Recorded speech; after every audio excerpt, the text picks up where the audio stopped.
Ftit sigħat wara x-xhieda tal-Assistent Kummissarju Michael Kassar li fil-qorti qal li fi statement mal-Pulizija George Farrugia għamilha ċara li Intershore Fiduciary Services ma kellax taqsam xejn mal-iskandlu tal-ħlas tal-commissions fuq ix-xiri taż-żejt mill-Ene Malta, id-Deputat Nazzjonalista Beppe Fenekadami sfida dan l-istatement.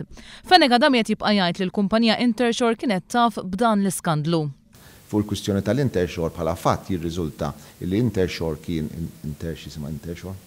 Intershore kienet il-nomini company li jeda t-amministrat bħala nomini. Però ma kellax taqsam xejn qed tgħidu fil-qorti. Paċenzja, naħseb mela il-fatt li Intershore kienet il-nomini ta' Icon dak min natura tiegħu stess minn ma nkun legalistik ħafna jagħmel ħafna obbligazzjonijiet fuq in-nomini company f'dak li għandu x'aqsam il-klijent li taħdem għalih u mill-aspett kriminali u mill-aspett legali anka kummerċjali u ċivili naħseb hemm m'intix korretta meta tajt illi Intershore bl-ebda mod ma kellha responsabiltajiet anka f'dan il-każ.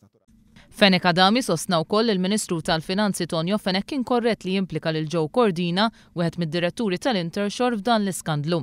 Mistoqsi jekk jiddispjaċihx li kien hemm assassinju tal-karattru fil-konfront ta' Cordina, Beppe Fenekadami baqa' jinsisti li Tonio Fenek kellu raġun. Kellu raġun Tonio Fenek imma?